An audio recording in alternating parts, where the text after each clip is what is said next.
Hello everyone, स्वागत है आपका मेरे एक और नए वीडियो पर। तो दोस्तों, हमारा रिएक्शन आपको कैसा लगता है तो कमेंट्स में ज़रूर बताएं। जैसा कि आप सभी को मालूम था कि जो स्नैपी गर्ल्स थी उस पे बूढ़ी अम्मा है जो कि इस मैटर में कूद चुकी है और बूढ़ी अम्मा तरह तरह के जो इल्ज़ाम है स्नैपी पर लगा रही है और स्नैपी पर जैसे बोलती है कि स्नैपी भी बिना प्रूफ बोलती है तो मैं भी बिना प्रूफ बोलूँगी और किसी पर भी शुरू हो जाती है बूढ़ी अम्मा। तो अभी क्या देखने को मिल रहा है वाईटी पे, अभी तो जो स्नैपी थी उसकी ही कंट्रोवर्सी चल रही थी सास ससुर के साथ। अब बूढ़ी अम्मा भी आ गई है इस मैटर में अपना, जो कि टांग अड़ाने। इतनी उम्र में भी बूढ़ी अम्मा को टांग अड़ाना है बस। कुछ दिन पहले जब स्नैपी ने अपने ससुर पर इल्ज़ाम लगाया था कि मेरे ससुर की गंदी नज़र है मुझ पे, मेरे ससुर मुझ पे गंदी नज़र रखते थे पहले और मुझसे बच्चा प्लान करना चाहते थे।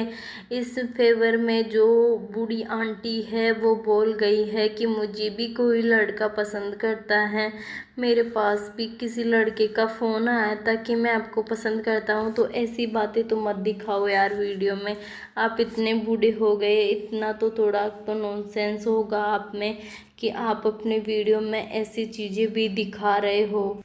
जो स्नैपी गर्ल्स के जो सपोर्टर हैं वो भाग भाग के जो अम्मा है उसके वीडियो पर कमेंट कर रहे थे कि सपना ऐसी है, सपना ऐसी है, स्नैपी ऐसी है, स्नैपी ऐसी है। ये लोग सिर्फ इधर से उधर जाकर टांग अड़ाने का ही काम करते हैं और जो पड़ोसी राजा है वो अंशु के पास इडली खाने का काम कर रहा है। पड़ोसी राजा अभी तो चुप है, पता नहीं कौन सी धमकी मिली है पड़ोसी राजा को, किसका दबाव चल रहा है पड़ोसी राजा पर, जो पड़ोसी राजा कुछ बोलने के लिए तैयार नहीं है, बिल्कुल स्लो बैठ गया है जैसे उसकी एनर्जी कहीं चली गई हो।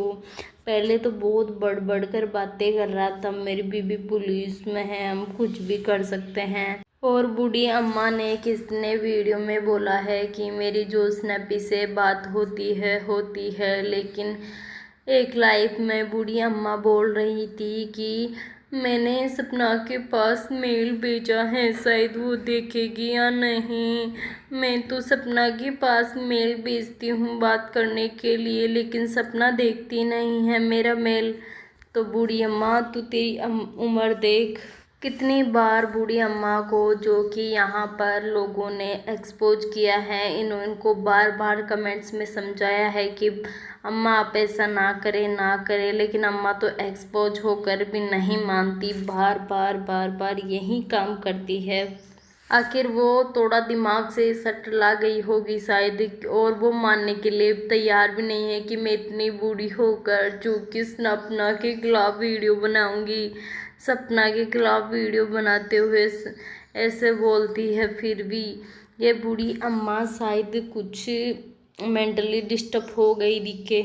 और कल के वीडियो में जो आंटी जी थी वो उदास नज़र आ रही थी। आंटी जी को ऐसा महसूस हो रहा था कि कुछ सालों पहले तो मेरी बहू जो कि यहाँ पर इडली डोसा बनाती थी तो उसकी याद आ गई, बहू को याद करके, जो कि माँ जी के चेहरे पर बिल्कुल मायूसी नज़र आ रही थी। और जो अंशु बोल रही थी कि माँ की तबीयत ख़राब हो रही है, तो माँ की तबीयत ख़राब नहीं थी, वो इस वजह से दुखी थी कि आखिर ऐसा क्यों हुआ। सपना पहले तो सभी को संभालती थी और अब हमारे साथ ऐसा हो गया।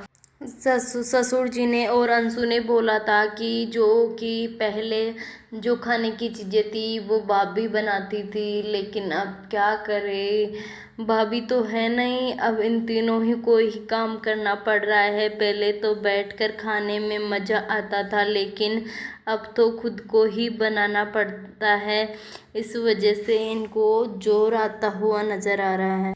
कुछ लोग अंशु को भी कमेंट कर रहे हैं कि अंशु तुझे अब तो काम करना पड़ रहा है, जब सपना थी तब तो तू काम नहीं करती थी, अब तुझे काम करने में जोर आ रहा है और जो कि तू उसका हिस्सा खा रही है। कुछ लोग तो तरह तरह के गलत कमेंट्स भी कर रहे हैं कि यह सिर्फ हिस्से के लिए यहाँ रहती है और हिस्से के लिए जो मम्मी पापा है उनकी सेवा करती है। अगर हिस्सा नहीं होता तो ये मम्मी पापा के पास नहीं होती, अपने जो रियल माँ बाप है उनके साथ होती। पहले सपना काम करती थी लेकिन जो अंशु है वो पूरा काम करती थी और उनकी जो रील्स थी, वीडियो शूट करना होता था, एडिटिंग करनी होती थी तो अंशु ही करती थी। अंशु ही अभी इतनी छोटी उम्र में एडिटिंग सभी काम करना जानती थी क्योंकि भाभी का कैमरा हरदम वो संभालती रहती थी, रील्स बनाती थी, उनका ब्लॉग भी शूट करती थी, उन्हें कोई और काम होता तो वो भी करती थी और घर के कामों में हाथ भी बटाती थी। लेकिन अभी तो वो दिखता नहीं है ना सभी को कि अंशु बस पीछे पड़ गए हैं, उसके पीछे बस उसको ट्रोल करना है और एक्सपोज करना है सिर्फ इन दोनों के बारे में, कभी अंशु के साइड से कभी सपना के साइड से, दोनों को। कई लोगों का तो ये भी कहना था कि ससुर जी भी अब तो किचन में काम कर रहे हैं और सासू माँ भी किचन में काम कर रही है। बहुत थी जब तो ये किचन में जाकर देखते भी नहीं हैं कि आखिर किचन में क्या हो रहा है। और जो अंशु थी जो दोनों बच्चियों को भी रखती थी और सपना का भी जो कैमरा था उसको संभालती थी, वीडियो एडिटिंग सब कुछ करती थी और जो कि सपना को भी नहीं पसंद था ये दाल चावल रोटी सब्जी ये खाना, उसको भी इडली डोसा ऐसे पसंद था। तो सपना और अंशु की वीडियो देखने के लिए मेरे चैनल को सब्सक्राइब करें, लाइक करें और शेयर करें।